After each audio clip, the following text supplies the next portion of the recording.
9절까지 하겠습니다. 그래서 2장 11절부터 22절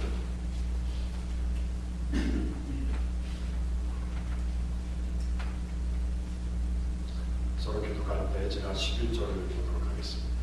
그러므로 생각하라 너희는 그때에 육체로 이방인이요 손으로 육체한 할례당이라 칭하는 자들에게 무할례당이라 칭함을 받는 자들이라 그때 너희는 그리스도로 있었고 이스라엘과 함께 살았느니라 약속의 대하여 너희이며 세상에서 소망이 없고 하나님도 없는 자들이라 이제는 전에 멀리 있던 너희가 그리스도 예수 안에서 그리스도의 피로 가까워졌느니라 너희의 아니신 자라 둘로 안에서 중간에 이기는 하는 것이고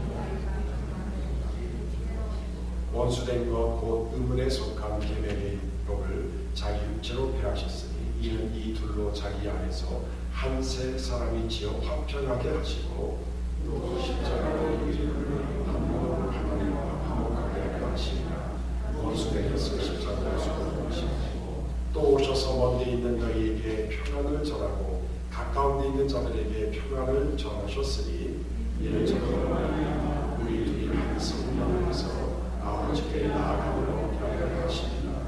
그러므로 이제부터 너희가 외인도 아니요 성도 아니요 오직 성도들과 동일한 지위요 하나님의 권속이라. 너희는 사도와 선지자들의 편에 세우시는 자라. 그리스도 예수에서 친히 도도히 되시느니라. 그의 안에서 금을 받아서 영결하며 주 안에서 성전이 되어가고 너희도 성령 안에서 하나님의 다신 조상을 이루며 예수 안에서 함께 지어져 따라합시다. 예수 우리의 화평.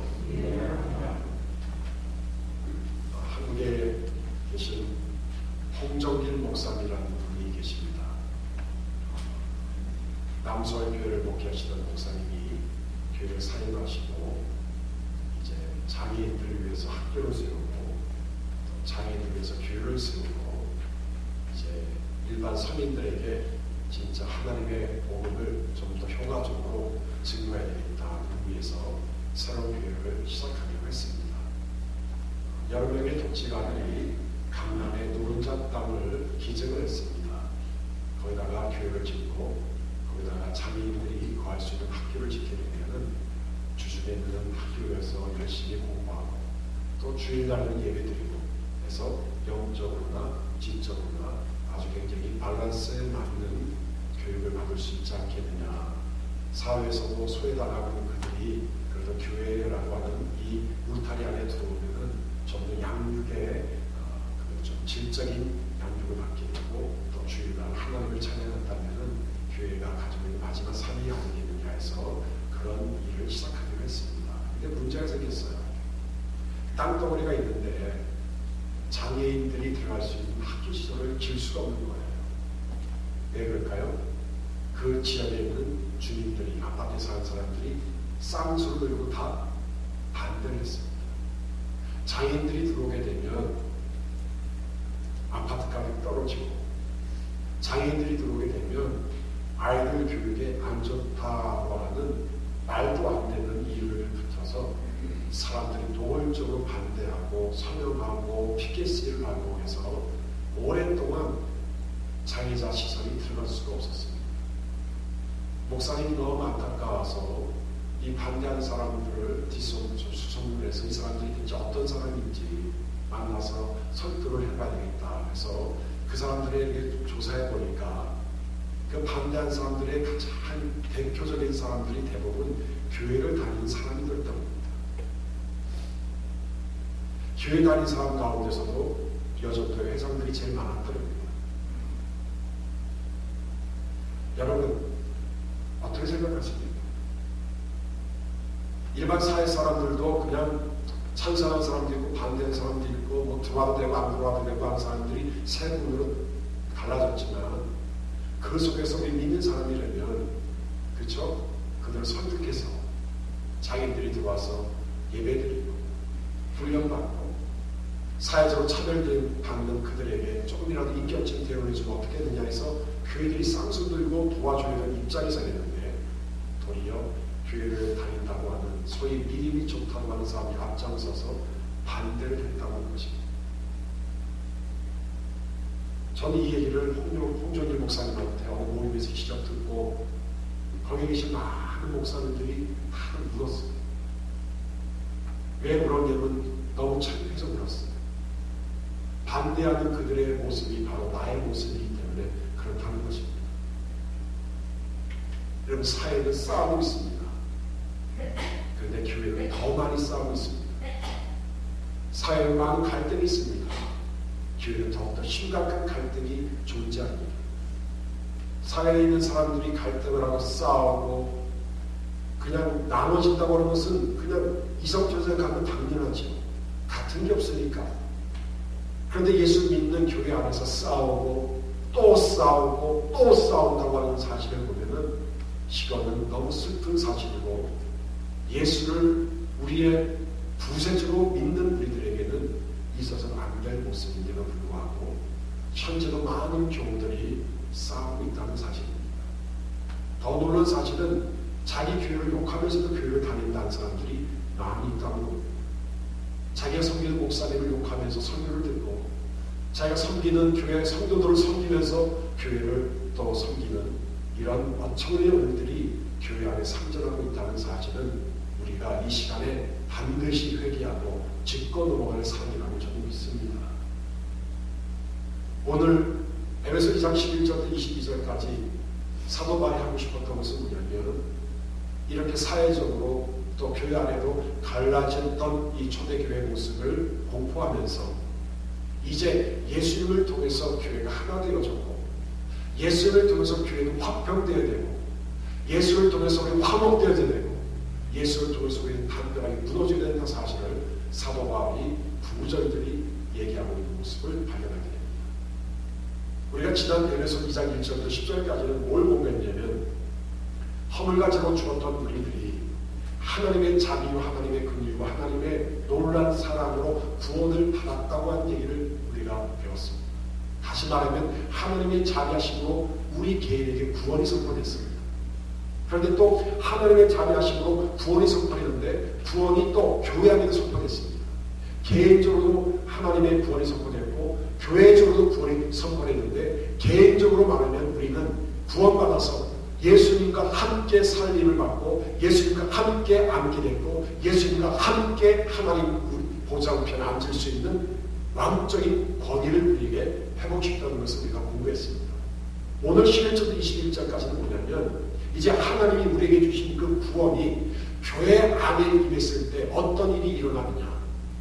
개인적으로 내가 구원받는 것은 당연한데 이제 교회 공동체 안에 하나님의 구원을 믿는 사람, 하나님의 자비와 긍휼과 사랑 속에 살고 있는 우리들에게 이 공동체 안에는 어떤 일이 일어나는가에 대한 얘기를 사도 바울이 세 번에 걸쳐서 나눠서 얘기를 하고 있습니다. 먼저 오늘 11절 12절에 보면 굉장히 중요한 접속사 하나를 제가 소개합니다. 그때라고 하는 접속사를 소개합니다. 11절에 너희는 그때에 12절에 그때란 말이 나오죠. 영어 성경 보면 formerly 그 전에는 이런 뜻입니다. 두 번째 접속사가 나오는데 13절에 보시면 이제는 전에 멀리 있던 이제는이라는 접속사예요. 한글 성경에 하나 빠지는 단어가 있는데 그러나라는 게 빠져있습니다. 그러나 이제는 but now 그러나 이제는 다시 정리해 봅니다. 이전에는 그때에는 그러나 이제는 이 말의 전환이 일어나죠. 그 다음에 19절에 보시면 그러므로 이제부터 consequently 하지만 결론적으로 말하면 자 사도 바울이 세 가지로 딱 구분해서 말하고 있습니다. 그 전 그리고 현재 지금 그럼 현재 일어난 그 이후의 일들 세 가지 그 전 현재 그 이때로부터 결론적으로 어떤 일이 일어나는가. 다시 말하면 구원이라는 것이 교회 공동체 속에 들어오게 되면 교회 공동체 속에 들어가기 전에도 어떤 일이 일어났으며 교회라고 하는 그 공동체 속에 구원이 들어왔을 때 현재 어떤 일이 일어났으며 구원이라는 공동체 속에 들어왔을 때는 앞으로 어떤 일이 일어날 것인가라는 것을 사도 바울이 세 번에 걸쳐서 이렇게 나눠서 아주 논리적 설명하고 있습니다. 먼저 그때에는 11절 12절에 봅니다. 그러므로 생각하라. 너희는 그때 육체로 지방이며 손으로 육체에 행한 할례당이라 칭하는 자들에게 무할례당이라 칭함을 받는 자들이라. 12절 같이 읽겠습니다. 시작. 그때 너희는 그리스도 밖에 있었고 이스라엘 나라 밖에 사람이고 약속의 언약들의 날 외인이요 세상에서 소망이 없고 하나님도 없는 자라. 에베소 교회는 이방인과 유대인들이 같이 있었던 교회입니다. 지금으로 보면 다민족 교회. 우리 교회는 다민족 교회가 아닙니다. 그냥 한국 사람들이 모여있는 그냥 싱글 피플들이 모여있는 그런 한민족 교회입니다. 여러분 다민족 교회가 참 보기에는 참 아름답고 멋있지만 그 안에 얼마나 많은 갈등이 있겠어요. 먹는 것도 다르고 다르고 습관도 다르고 스타일도 다르고 성격도 다 다른 사람들이 주일날 예배 드린다는 것이 얼마나 어렵습니까? 바로 여기서 너희는 이란 말할 때 너희는 이방인을 얘기해요. 이방인들이 당하고 있는 소외가 두 가지 소외가 있었습니다. 사회적인 소외와 종교적인 소외가 있었습니다. 다시 말하면 이 당시에는 종과 주인의 구분이 있었어요. 종이 굉장히 소외당한 차별당하는 계층이었다면 주인은 기득권이었습니다. 남자가 기득권이었으면 여자는 소외당하는 층이었어요. 유대인들이 기득권이라면 이방인들은 소외당한 사람인데 바로 이방인들은 그 당시에 개와 돼지 취급을 당했어요. 오죽하면 유대인들은 이방인들 향해서 이런 얘기를 했을까요? 하나님이 이방인을 만든 이유는 딱 한 가지다. 지옥의 불수시대로 만들기 위해서 하나님이 장작으로 태우기 위해서 하나님이 이방인을 만들었다 할 정도로 유대인들이 그들을 사회적으로 차별화했고 소외시켰습니다. 그 다음에 종교적인 소외입니다. 오늘 11절에 보면 종교적인 소외가 5가지 나와있죠. 첫 번째, 그리스도 밖에 있었다. 두 번째로 이스라엘 나라 밖에 사람입니다. 나라라는 말을 다른 말로 시리언십을 얘기합니다. 이스라엘의 시민권 밖에 있는 사람입니다. 여러분 미국의 시민권이 있는 사람하고 시민권 없는 사람하고 많이 다르죠. 예. 만약 우리가 한국에 나갔을 때 여행을 하다가 전쟁이 터졌어요. 그러면 시민권이 있는 사람들은 미대사관으로 들어가면 살아납니다. 헬리콥터를 타고 일본으로 도피를 시켜줍니다. 그러나 한국 사람 영주권자들은 그냥 문제가 심각해집니다. 바로 그들은 이스라엘 시민권 밖의 사람들이에요. 그 다음에 약속의 언약들의 외인입니다. 다시 말하면 아브라함과 이삭과 야곱에게 주신 그 언약에 밖에 있는 사람들이었어요. 하늘의 별과 같이 땅의 모래같이 축복을 받는다고 하는 이스라엘에 주신 이 약속에 밖에 있는 사람들이었어요. 그래서 그들은 소망이 없었어요. 그리고 그들에게는 하나님도 없었어요. 완전히 종교적으로 그리고 사회적으로 소외당한 사람들이었다는 것을 우리에게 가르쳐 주고 있습니다. 자, 그래서 여러분 이런 소외 현상을 경험하면서 이방인들은 유대인들에서 5가지의 아주 모멸감을 가지고 살았다고 합니다. 첫 번째로 유대인들은 철저히 이방인들하고 말을 해서 합니다. 두 번째로 같이 음식을 먹어도 안 됩니다. 그리고 같이 다녀도 되지 않습니다. 이방인의 산모가 고통을 당해도 도와줘서는 안 됩니다. 그리고 그들과 결혼을 해서도 안 됩니다. 여러분 만약 우리가 그 당시 이방인으로 태어났다면 얼마나 자존 속에 살았을까요? 우리 아이들이 다른 애들하고 밥도 못 먹고 같이 학교도 못 다니고 결혼도 못하고 병원을 가도 치료를 받지 못해서 병원 밖에서 죽어간다면 여러분 이 얼마나 속이 터질 일이에요. 바로 사도 바울은 얘기합니다. 예수님의 자비와 하나님의 능력, 하나님의 은혜로서 구원이라는 것이 교회 임하기 전에는 바로 이방인들은 바로 이런 소외 속에서 차별대우를 받고 냉대를 당했다는 것을 사도 바울이 먼저 얘기를 해주고 있습니다. 자, 그런데 두 번째로 놀라운 전환이 일어나요. 13절에 그러나 이제는 차별당하고 소외당하고 여러가지 사회적인 장애 속에 살고 있는 이들에게 놀라운 변화가 일어나는데 그러나 이제는 전에 멀리 있던 너희가 그리스도 예수 안에서 그리스도의 피로 가까워졌다. 이 가까워졌다는 말을 다른 말을 표현합니다. 14절에 우리의 화평이다. 15절 하반절에 한 세 사람이 있죠. 화평하게 하셨다. 16절에 하나님과 화목하게 되었다. 17절에 너희에게 평안을 정하였다. 평안, 화목, 화평, 가까워졌다.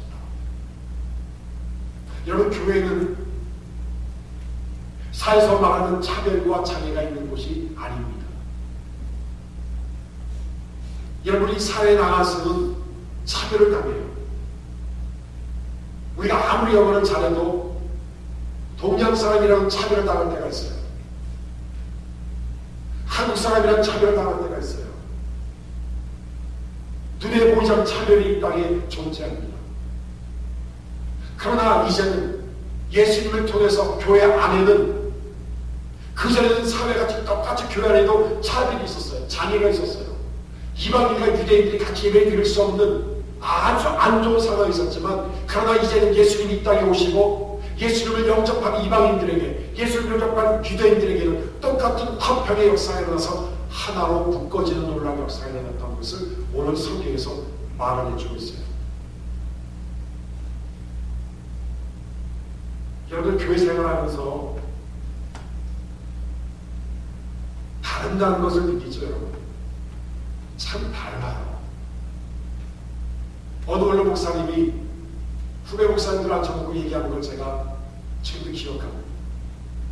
오늘날의 교회의 가장 가슴 아픈 일은 교인들끼리 서로 친하지 못하다는 사실입니다.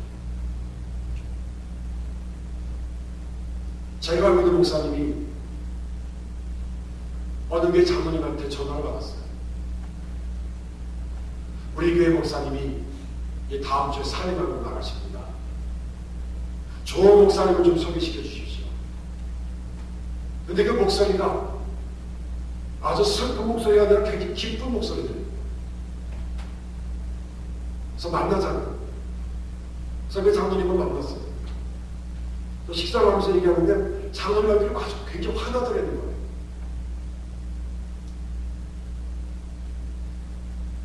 근데 그 목사님은 그 교회에서 13년 동안 있었던 목사님. 교회가 큰 별탈 없이 잘 이끌어져 나가는데 무슨 일인지 모르지만 그 장로님이 얘기하다 보니까는 뭐 이런저런 얘기만 나오더라고요. 그래서 그 목사님이 너무 마음이 아파가지고 이러면서 이런 얘기를 했대요. 장로님, 13년 동안 같이 교회 생활을 했는데 그 목사님하고 조그만 정이라도 안 들었습니까? 조그만큼 좀 서운한 감정이 없습니까? 저 미안한 감정이 어떤가요? 그랬더니 장로님이 무슨 정이요? 그러더니 여러분, 이것이 현대 크리스천들의 실상이 아닙니까? 너무 잔인한 우리의 모습이 아닙니까? 요새 한국 사회에서 유행하고 있는 단어가 있더라고요. 의리. 어떻게 보면요, 교회 사람들 보면 의리가 없는 것 같아요. 기본적인 정도 없는 것 같아요. 너무 잔인하고 너무나도 칼을 탁 베듯이 아주 그냥 무한적으로 탁 자르듯이 뒤를 돌아보지 않는 아주 매서운, 아주 이런 것들이 우리 교회 안에 상존하는 모습들을 우리가 보게 됩니다. 이상하잖아요.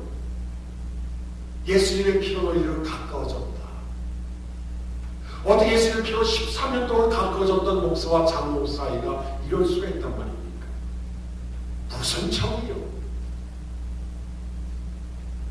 이것이 우리가 할 말입니까? 이것이 우리 기독교인들이 입에서 나올 말이라고 생각하십니까? 무슨 정이요? 여러분, 우리 예수님 안에서 두 가지 놀라운 변화가 일어났습니다. 첫 번째는 새로운 사람이 되었습니다. 오늘 말씀 15절에 보시면 원수된 것 곧 의문에 속한 계명의 율법을 자기 육체로 폐하셨습니다. 이는 이 둘로 자기 안에서, 그 다음에 뭐라고 했습니까? 한 새 사람을 지었다. 굉장히 중요한 단어 중에 하나예요. 한 새 사람을 지었다. 먼저 한, 여러분, 예수님 안에서 한 새로운 사람이 된 데에서 한 그룹이 있다는 거예요. 하나만 존재한다고. 여러분 지방이 다르죠? 성격도 다르죠? 다 다르지만 예수님 안에 있기 때문에 한 그룹이요, 한 사람이에요. 한 지체예요. 이걸 꼭 믿으셔야 돼요. 한 지체가 되었어요. 한 지체가 되었어요. 그래서 고린도서 3장 11절에 보시면 헬라인이나 유대인이나 할례당이나 무할례당이나 야인이나 수구대아니나 종이나 자유인이나 분별이 있을 수 없느니 오직 그리스도는 만시오 만유 안에 계신다라고 얘기했습니다. 예수님 안에서는 한 그룹만 있을 뿐이에요. 제가 일부 예배 때도 말씀드렸다시피 제가 어느 교회 있을 때 그게 장로님 중에 닥터가 계셨어요. 닥터. 근데 이상하게 담임 목사님도 그렇고 교인들도 다른 분한테는 이장로님, 최장로님, 박장로님한테 그분한테는 꼭 닥터 킴이라고 불러요. 아마 의사이기 때문에 돈도 많이 벌고 사회적으로 좀 명성이 있기 때문에 사람들이 리스펙트하기 위해서 닥터 킴이라고 불렀던 것 같아요. 근데 저는 굉장히 귀에 거슬렸어요. 저를 도와준 사람이지만 교회 안에서까지 닥터 킴이라고 부르는 걸 보고 참 이상했어요. 그럼 저 사람은 회사의 사장님인데 왜 저 사람은 이사장이라고 왜 안 불러줄까? 저 사람은 학교에서 교수님인데 김 교수님이라고 왜 안 불러줄까? 근데 왜 유독하게 왜 닥터 킴이라고 할까? 저는 굉장히 불평이 있었고 굉장히 귀에 거슬렸어요. 그래서 목사님들 찾아가서 목사님들 잘못된 거라고 생각합니다. 이거를 고치지 않으면 교회들도 같이 닥터 킴이라고 불러서 교회 안에 이상한 구분이 있을 수 있지 않겠습니까? 여러분 교회 안에는 닥터 킴이 있을 수 없어요. 교회 안에 사장님이 있고 교회 안에 교수가 있고 교회 안에 박사가 있고 교회 안에 석사 있고 교회 안에 학사 있고 그런 게 없어요. 교회는 한 가족이에요. 한 지체, 완그룹. 그 안에 한 새 가족, 다시 말하면 새로운 가족이 있다는 거예요. 환역이 다른. 여러분 혈액형 A형으로 소개해요. A형 없으세요? A형 집사람 저랑 두 사람만 A형이네요. 본사님들은 B형이에요. B형이 좀 많네요. C형. BC형이 없지. 자, 오늘 아침 정신 좀 없어요. O형. O형 두 명이고 AB형. AB형은 또 아무도 없네. 사람들이 AB형이 다 안 좋다니까 이거 손 안 넣는 거 아니에요? 그러니까 나머지는 혈액형이 없는 분들이 다 아니에요, 지금.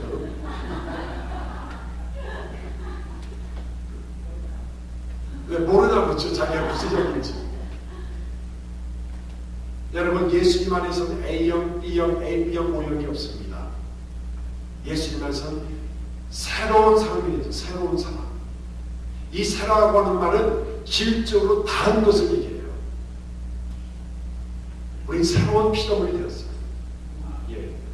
지방이 달라도 상관없어요. 혈압이 달라도 상관이 없어요. 지식의 수준이 달라도 상관이 없어요. 예수님 안에서는 한 새 가족으로 하나님이 지어졌어요. 창조됐다는 말이에요. 창조되었습니다. 사람이 만든 게 아니에요. 예수는 피로 만들어졌어요. 우리는요 두 가지의 가족이 있어요. 사람의 피로 엮어진 가족이 있고요. 또 하나 예수님의 피로 엮어진 가족이 있어요. 사람의 피로 엮어진 가족은요 길어봤자 80년이에요 여러분. 끝. 그러나 예수님의 피로 엮어진 가족은 영원해요 여러분. 지금 여러분들은 저와 같이 잠을 못 잡니다. 저희 침대에서 같이 잠을 못 자요. 피가 다르기 때문에. 그러나 여러분 우리가 죽고 나중에 영원한 하나님 나라에 되면 영원토록 우리는 한 가족이 되었습니다 여러분. 그때 김씨고 이씨고 그런 거 없어요 여러분. 그냥 다 하시예요. 하나님 하시. 아니면 예시든지 예수님 예시든지 한 가족으로 만들어졌습니다. 할렐루야. 그러니까 여러분 여러분들 피로 섞어진 가족만 너무 사랑하지 마세요. 진짜 잘 보여낼 사람은 바로 옆에 있는 하나님의 가족들이에요. 얘는 영원한 가족입니다. 여러분 옆 사람을 보세요. 영원한 가족, 영원한 가족. 왜 안 보세요? 왜 째려보십니까? 영원한 가족, 영원한 가족. 오늘 처음 만난 우리 해주, 맞죠? 최혜주 자매님. 영원한 가족이야. 믿거나 말거나 믿어야 돼. 그쵸? 예. 우리 또 우리 여행 중에 계신 우리 자매님들 계시는데 자매가 저는 영원한 가족이야. 아멘? 아멘을 좀 크게 하세요. 예, 미워도 다시 한 가족이 있습니다. 한 가족. 그 다음에 새로운 관계가 이어졌습니다. 새로운 관계. 어떤 관계입니까? 여러분 18절에 보시면 저로 말미암아 우리들이 한 성령에서 아버지께 나감을 얻게 된다. 이 나간다고 하는 말은요, 프로사복이라는 단어인데 일반 하찮은 백성이 왕을 알려다로 나간다라는 뜻이에요. 왕 앞에 나간다라는 뜻이에요. 제가 얘기했습니까? 제가 태어날 때 태몽이 있어. 태몽이 희한하게 태몽이 있었어요. 무슨 태몽인지 아십니까, 여러분? 제가 얘기하는 기억이 나는데 이승만 대통령의 옥새를 제가 잡고 태어났어요. 별로 안 놀라시네요. 이승만 대통령이 누군지 아시죠? 이승만 대통령의 옥새, 예? 대통령의 도장을 잡고 태어난 사람이 이명은이라는 사람이에요. 그래서 저희 어머니나 아버지가 너는 이승만 대통령의 대통령 도장을 잡고 태어난 아들이다. 너는 큰 사람이 될 것이다. 그래서 이름도 명은이잖아요. 밝은 명의 은나라는 자, 나라를 밝힐 놈이다. 여러분, 이승만 대통령은 안 본다. 우리는 하나님 아버지 앞에 나갈 수 있는 프로사무의 그런 새로운 관계 축복을 얻었습니다. 세상 사람들 하나님께 나갈 수가 없어요. 우리는 아무 때나 나갈 수 있어요. 아무 때나. 새벽에 아침과 아무 때나 나갈 수 있는 새로운 관계를 하나님이 우리에게 주셨습니다. 마지막 세 번째로 이제부터는, 자, 그럼 여러분, 예수님의 보혈의 피로 우리가 하나로 묶어져서 새로운 관계, 새로운 가족이 되었는데 이제부터 앞으로까지 이제 완성될 때가 주는 어떤 축복을 받았는가? 첫 번째로 성도들과 동일한 시민이 되었습니다. 동일한 시민. 차별이 없는 동일한 시민. 이런 구약시대 성전은요, 솔로몬의 성전도 그렇고 헤롯의 성전도 그렇고 성전 가보면 두 가지 나눠져 있어요. 성전 안과 성전 바깥. 성전 안에는 세 가지 나눠 있습니다. 제사장이 들어갈 수 있는 뜰, 이스라엘 남자들이 들어갈 수 있는 뜰, 이스라엘 여자들이 들어갈 수 있는 뜰이 있어요. 그리고 담벼락이 있습니다. 특별히 헤롯 성전 같은 건 1.5m의 담벼락이 있고 계단이 있고 그 다음에 바깥에 뭐라고 쓰면 이 선을 넘는 자는 죽음을 당하리라. 이방인들은 성전 밖에만 있었어요. 성전 안에 들어갈 수가 없었어요. 이런 구분이 완전히 젖었습니다. 그런데 예수님의 피로 말미암아 이 모든 것이 다 무너졌어요. 아무나 성전 안에 성전 뜰로 들어갈 수 있는 방법을 얻었다는 것입니다. 그 다음에 두 번째로 하나님의 권속이 됐어요. 권속이라는 말은 가족입니다. 패밀리. 권속하면 한자말로 권하는 돌아볼 거리다가 속은 엮을 속에 서로 돌아보고 엮어버린다. 우리는 하나의 가족입니다. 하나님의 똑같은 가족, 하나님 우리 아버지로 모신 가족입니다. 우리는 예수님 안에서 한 가족으로 거듭났습니다. 마지막 세 번째로는 하나님의 성전이 되었습니다. 그리고 성전으로 지어져 가고 있습니다. 여러분, 우리가 보통 성전하면 생각나는 게 뭡니까? 화려한 건물, 시설, 그렇죠? 뭐 이런 거 생각하는데 예수님 요한복음 2장에서 성전을 자기 몸으로 비유했어요. 46년 동안 지어진 헤롯 성전을 예수님이 내가 무너뜨리면 3일 만에 다시 이 성전을 짓겠다. 3일 만에 성전을 짓겠다는 말을 뭘 얘기하면 자신이 죽으셨다가 3일 만에 부활한다는 것을 비유했다는 거예요. 구약시대 성전은 건물인데 신약시대 성전은 우리 몸이에요. 우리가 하나님의 성전이 됐어요. 우리가 안에 성령이 거하는 성전이 있어요. 근데 성전이 어떤 성전이냐면 여러분 21절에 보시면요, 주 안에서 성전이 되어가고 너희도 성령 안에서 하나님의 거하신 청소가 되기 위하여 예수 안에서 함께 지어져 가느니라. 따라합시다. 함께 지어져 가는 성전.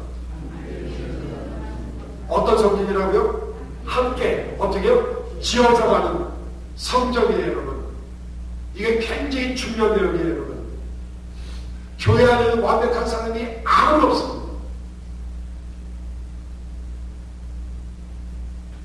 옆에 앉아있는 사람, 뒤에 앉아있는 사람 보세요. 완벽한 건가요? 겉으로 볼수록 완벽해 있어요. 그런데 사귀어보니까 이게 문제가 있어. 이게 허점이 있고 약점이 있고 문제투성이라. 당연하죠. 그래서 하나님 우리에게 함께 지어가자는 성령으로 우리를 거듭나게 만드셨어요. 저는 여러분들이 필요해요. 여러분들은 제가 필요해요. 우리 성도들은 서로 필요한 사람들이에요. 함께 지어져 가고 있는 사람들이에요. 교회는 항상 공사 중입니다. 교회는 항상 수리 중이에요. 교회는 항상 수술 중이에요. 교회 공사가 끝나는 날은 예수님의 재림하러 오는 날, 예수님의 이 교회는 공사가 끝날 것입니다. 예수님 재림하는 전까지는 교회는 계속 수리되어져요. 뜯었다가 고쳤다가 또 고쳤다가 뜯었다가. 왜냐하면 우리는 불안정하니까. 이 교회 안에서 생활하다 보면 다툼이 일어나고 신경이 오는 일이 뭐냐면 상대방의 부족함을 봐서 그래요. 그런데 여러분, 그때 나의 부족함을 보면요, 시험에서 벗어날 수가 있어요. 상처받은 생각만 하지 말고 상처를 주었던 내 자신을 생각해보면 그 문제가 큰 문제가 아니에요. 여러분, 혹시 저한테 상처받은 분 계세요? 그럼 여러분은 다른 상처를 줬을 겁니다. 저는 여러분들 때문에 상처를 받았다고 생각하면 또 교인들 여러분들은 저 때문에 상처를 받았을 거예요. 왜? 우리 함께 지어져가는 사람이기 때문에. 여러분, 우리 교회가 예수님을 통해서 함께 지어가서 성전이 되어지는 그런 축복이 일어나기 원합니다. 예수님을 산 가족인 것을 지켜나가는 우리가 되기 원합니다. 예수님의 차별이 없는 동일한 시민의 역사가 일어나길 주님으로 축원합니다. 기도하겠습니다. 아버지 하나님, 예수님의 화평을